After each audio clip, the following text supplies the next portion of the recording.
하나님의 말씀을 봅니다. 하나님의 말씀은 마태복음 9장 14절에서 17절까지의 말씀입니다.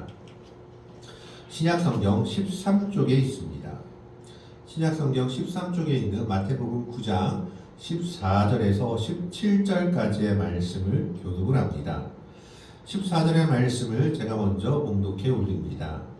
그때 요한의 제자들이 예수께 나와 이르되 우리와 바리새인들은 금식하는데 어찌하여 당신의 제자들은 금식하지 아니하나이까? 예수께서 이르되 주시되 손님들이 신랑과 함께 있을 동안에 슬퍼할 수 있느냐? 그러나 신랑을 빼앗긴 날이 이르니 그때에는 금식할 것이니라. 두 절의 말씀을 같이 읽습니다. 생배 조각을 낡은 옷에 붙이는 자가 없나니 이는 기운 것이 그 옷을 당기어 헤어짐이 더하게 됨이요 새 포도주를 낡은 가죽 부대에 넣지 아니하나니 그렇게 하면 부대가 터져 포도주도 쏟아지고 부대도 버리게 됨이라. 새 포도주는 새 부대에 넣어야 둘이 다 보존되느니라. 아멘. 오늘 말씀은 우리가 잘 아는 말씀 중에 하나입니다. 우리가 즐겨 인용하는 말씀 중에 하나이기도 하죠. 새 포도주는 새 부대에, 세상 사람들도 많이 알고 있는 말씀 중에 하나입니다. 이 얘기가 나온 이유가 무엇이냐? 사실 이 본문은 공강복음서에는 다 기록되어 있습니다. 마태복음뿐만 아니라 마가복음, 누가복음에도 똑같이 기록되어 있는 것을 보게 됩니다. 이 이야기가 기록된 이유는 14절의 말씀에 나와 있습니다. 요한의 제자들이 예수님께 나와서 질문을 하나 했습니다. 그 질문이 뭐냐? 요한의 제자들인 우리하고 바리새인들은 금식하는데 예수님 당신하고 당신의 제자들은 왜 금식하지 않고 맨날 먹고 마시고 놀고 있습니까? 하는 물음이었던 겁니다. 이게 무슨 말이냐 하면 사실 율법에 의하면은 구약의 율법에 의하면 이스라엘 백성들은 1년에 딱 한 번 금식해야 했습니다. 이스라엘 백성들이 대속죄일이라고 부르는 이스라엘 백성들의 달력으로 7월 10일 대속죄일 하루 동안은 이스라엘 백성들이 자신의 죄를 회개하며 온 이스라엘 백성들이 금식을 해야만 했습니다.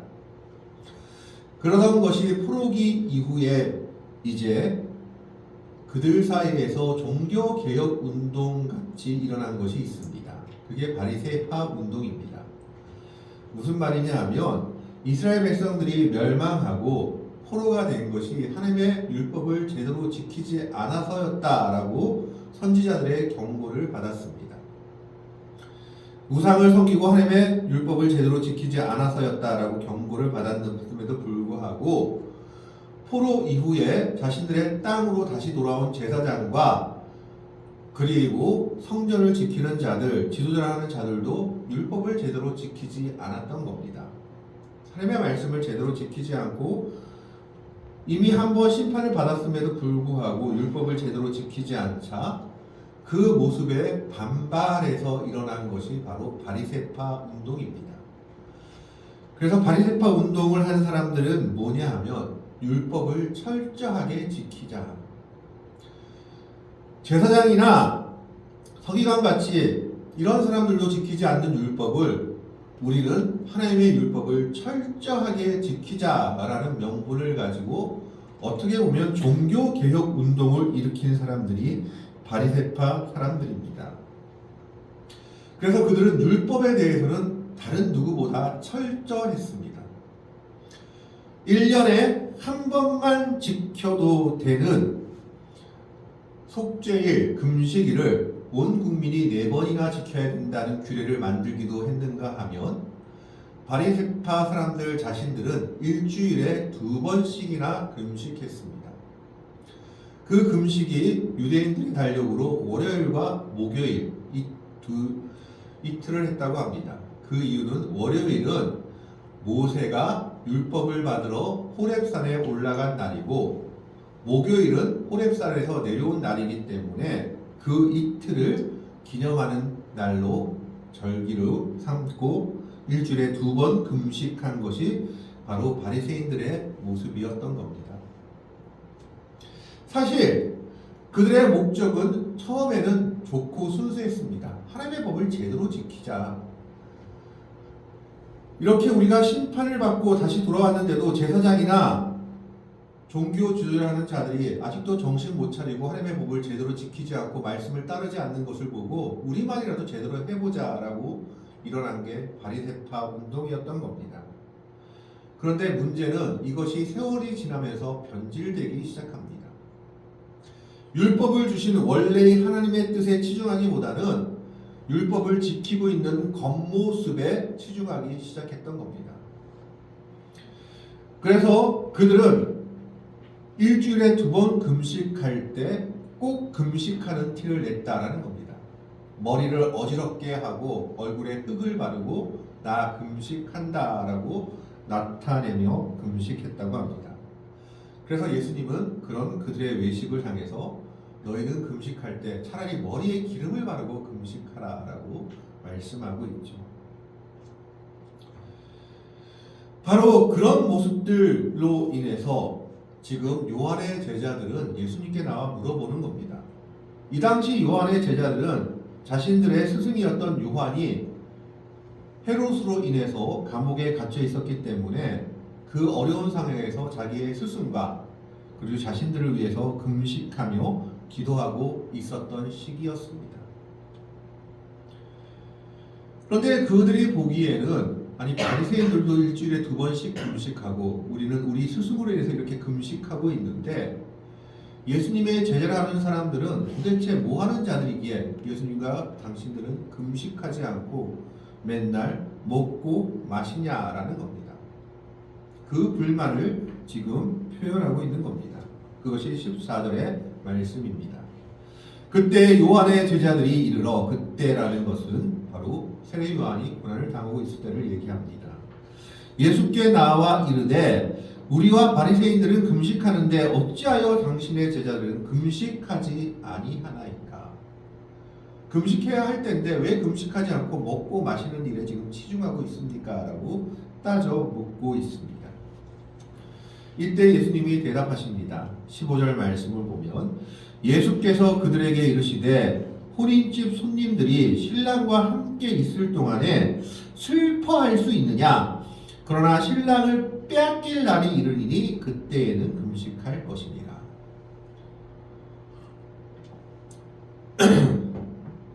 성경에는 예수님을 신랑으로 표현하고 교회를 신부로 표현한 모습들이 많이 있습니다.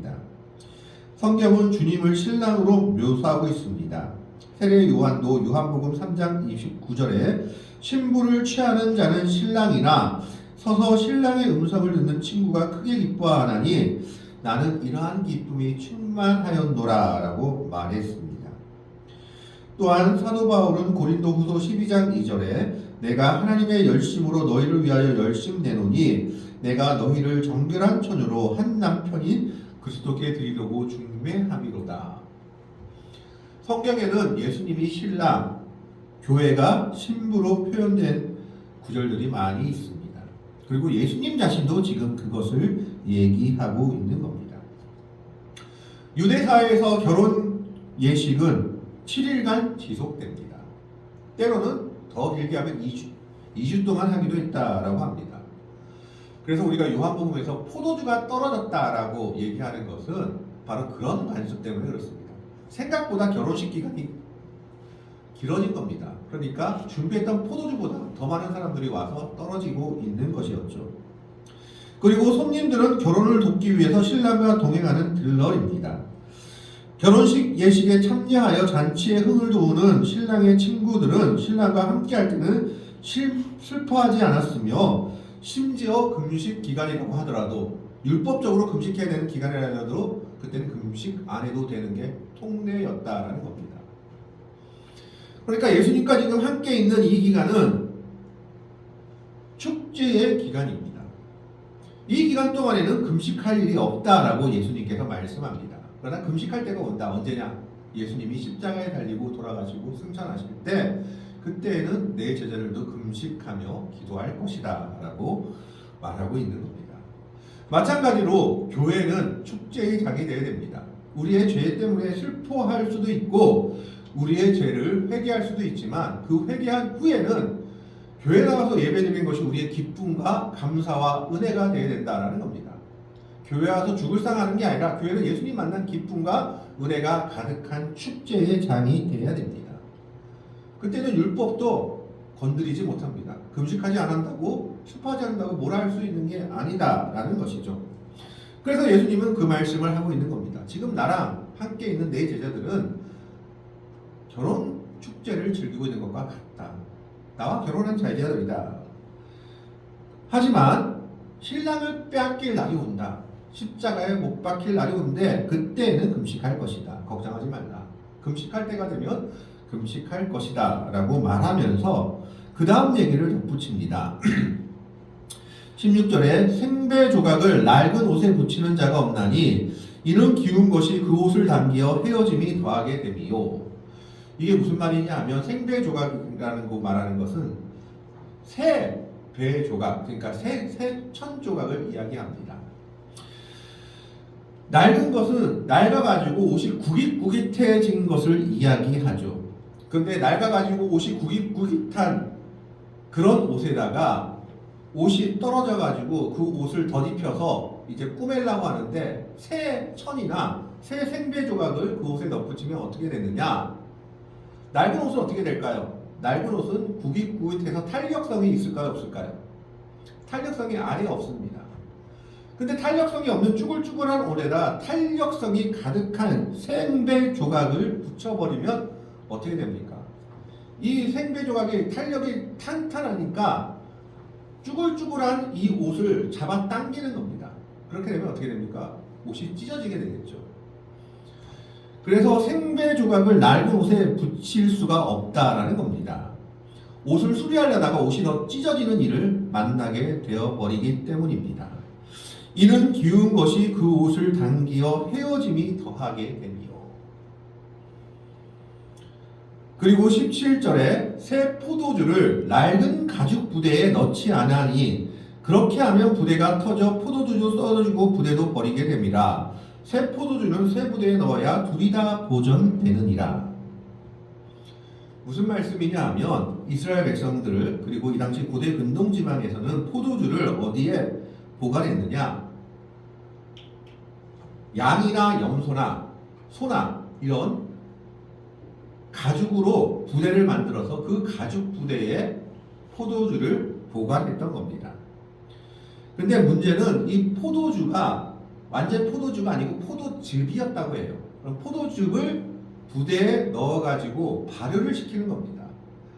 발효를 시키다 보면 이산화탄소가 나오면서 이 포도주가 팽창하게 되는데 가스가 나오고, 자 그러면 팽창하게 되면 이미 낡아져 있는 가죽 부대에서 포도즙이 팽창하면 그 가죽 부대는 어떻게 될까요? 터져버리는 겁니다. 그렇기 때문에 그 가죽 부대, 새 포도주, 낡은 포도주가 아니라 새 포도주, 지금 발효시킬 포도주를 넣으려면 새 가죽 부대에 넣어야 되는 겁니다. 낡은 것은 그냥 낡은 가죽 부대에 넣어도 아무 상관이 없습니다. 그건 팽창하지 않으니까. 그런데 포도즙 상태로 있는 그 포도주를 만들기 전에 포도즙을 넣으려면은 새 가죽 부대가 아니면은 도저히 그것을 포도주로 만들 수가 없었던 겁니다. 그 말씀을 하고 있는 거죠. 새 포도주를 낡은 가죽 부대에 넣지 아니하나니 그렇게 하면 부대가 터져 포도주도 쏟아지고 부대도 버리게 됨이라. 새 포도주는 새 부대에 넣어야 둘이 다 보존되느니라. 자, 그러면 낡은 옷은 무엇을 얘기하고, 생배 조각은 무엇을 얘기하고, 새 포도주는 무엇을 얘기하고, 새 낡은 가죽 포도주는, 낡은 부대는 무엇을 얘기할까? 여기서 의문이 생깁니다. 우리가 그냥 흔히 생각하기를 낡은 옷, 낡은 가죽 부대는 율법을 의미한다라고 생각하기 쉽습니다. 근데 그렇게 따지면 율법은 잘못된 것 그리고 의미 없는 것, 그냥 버려야 될 것들로 생각하기 쉽습니다. 그러나 율법은 하나님이 주신 것으로 온전한 율법은 그리스도의 참계명과 통하는 겁니다. 그렇기 때문에 이것은 율법을 의미한다기보단 율법에 매여 있어서 잘못 가고 있는 바리새인들의 위선적인 모습, 율법을 제대로 지키지 못하고 율법을 주신 하나님의 참사랑의 마음을 알지 못하고 관습과 잘못된 종교적 관행에 얽매여 있는 종교 지도자들의 모습을 가리킨다고 볼 수 있습니다. 그들은 거기에서 벗어나지 못하고 율법의 참 의미, 하나님께서 율법을 주신 참 의미를 백성들에게 가르쳐 주신 예수님의 가르침을 따르지 못하고 있는 겁니다. 예수님의 가르침은 그들의 관행적인 습관과 잘못된 가르침에 담겨져 있을 수 있는 것이 아니었다라는 겁니다. 그들이 오히려 그것을 박차고 나와서 새로운 예수님의 말씀을 받아들이고 제대로의 하나님의 말씀인 율법에 대한 제대로된 이해를 받아들이며 새 부대를 그들의 율법 안에 담아야 했던 겁니다. 예수님은 그걸 말하고 있는 겁니다. 너희의 관습과 지금 잘못되어 나가고 있는 관행들을 깨트려버리고 예수님이 정말 전해주는 하나님의 진리의 말씀으로 나오라고 초청하고 있는 겁니다. 그렇지 못하면 자꾸 예수님의 말씀을 옛날 율법적인 자신들의 관행에 담으려고 한다면 아무것도 되지 못하고 둘 다 터져버리는 잘못된 관습으로 그리고 잘못된 결론으로 이르게 된다라고 얘기하고 있는 겁니다. 그런데 문제는 사람들의 반응입니다. 사람들은 예수님의 새로운 말씀으로 오려고 하지 않았습니다. 왜 그러냐 하면 누가복음에는 이 비유에 딱 한 가지 비유를 더한 것이 나옵니다. 누가복음 5장 36절에서 39절에 이 비유가 나오고 있는데 이때 다른 성경에 없는 비유가 하나 나옵니다. 마지막 절에 뭐라고 나오냐 하면 묵은 포도주를 마시고 새 것을 원하는 자가 없나니 이는 묵은 것이 좋다 함이라. 옛날 포도주를 마신 자는 새 포도주를 원하지 않는다라는 겁니다. 옛날 포도주가 좋으니까 새 것은 나는 먹지 않아도 돼 라고 얘기해서 새 것을 원하지 않는다라고 얘기하고 있습니다. 이건 무슨 말입니까? 옛날의 관습과 옛날의 잘못된 관행이 이미 몸에 배어가지고 예수님의 말씀이 진리임에도 불구하고 거기에 따르기를 거부하고 거절한다라는 겁니다. 우리는 살던 대로 살겠습니다. 일주일에 2번 금식하고 바리새인들의 관행대로 제사장들의 관행대로 살겠습니다. 우리는 새로운 거 싫습니다. 그냥 우리 살던 대로 살니까 건드리지 마십시오 라고 얘기하는 사람들이 있다라는 겁니다. 새 것을 받아들인다는 것은 힘든 일입니다. 그래서 오늘날의 교회도 지금까지 이어져 온 계속된 관행들에서 벗어나지 못하고 있는 모습들을 많이 보일 때가 있습니다. 우리가 코로나 시기 동안에도 제일 먼저 우리에게 닥쳐온 것이 영상 예배를 예배로 받느냐 마느냐 이 문제가 논의가 됐었죠. 그래서 보지 못한다, 영상 예배는 예배가 아니다라는 사람도 있었고 코로나 시대에는 영상 예배도 인정해야 된다라는 사람들도 있었습니다. 뿐만 아니라 목회자의 권위라든가 또 여러 가지 교회의 관습에 대해서 잘못된 것은 고치자라고 하면 반발하는 세력들이 있습니다. 그게 뭐가 잘못된 거냐? 지금까지 해왔는데 라고 하면서. 그런데 사실 우리 장로교회 그리고 통합교회의 전통은 개혁교회의 전통에 서 있습니다.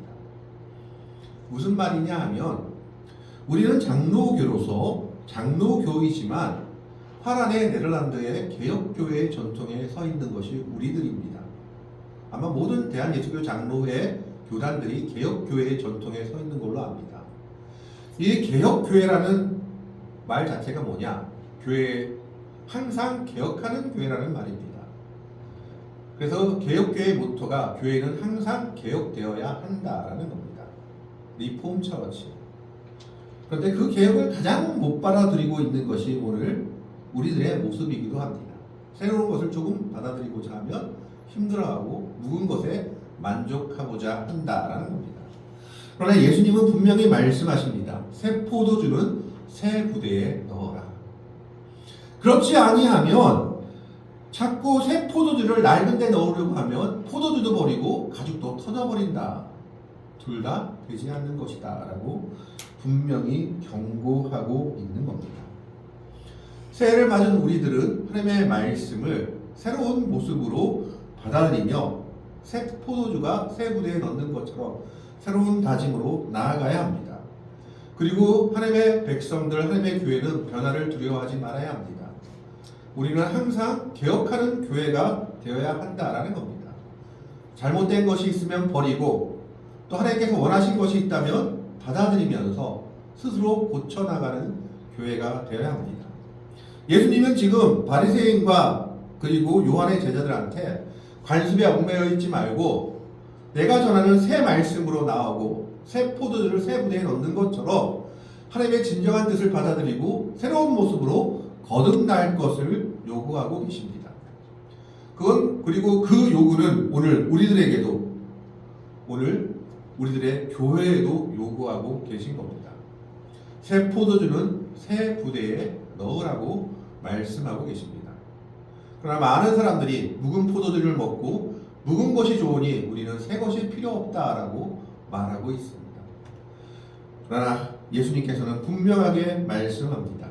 새 포도주는 새 부대에 넣어야 둘이 다 보존되느니라. 오늘 새해를 맞아서 오늘 하나님의 말씀을 새롭게 받아들일 수 있는 믿음의 백성들이 될 수 있기를 바랍니다. 내 안에 있는 낡은 것들이 있다면 가감히 버리고 하나님의 온전한 말씀을 받으며 새로운 모습으로 나아갈 수 있는 믿음의 백성들이 될 수 있기를 바랍니다. 예수님께서 말씀하신 것처럼 새 포도주는 새 부대에 넣어야 둘이 다 보존된다라고 말씀하신 것처럼 하나님의 말씀을 새롭게 받아들이며 새롭게 경험하며 날마다 개혁하며 나아가는 복된 믿음의 성도들이 되시기를, 그리고 그런 개혁의 길을 걸어가는 귀한 교회가 되기를 이 시간 주님의 이름으로 간절히 축원합니다. 기도하겠습니다. 하나님, 오늘은 주님의 말씀을 봅니다.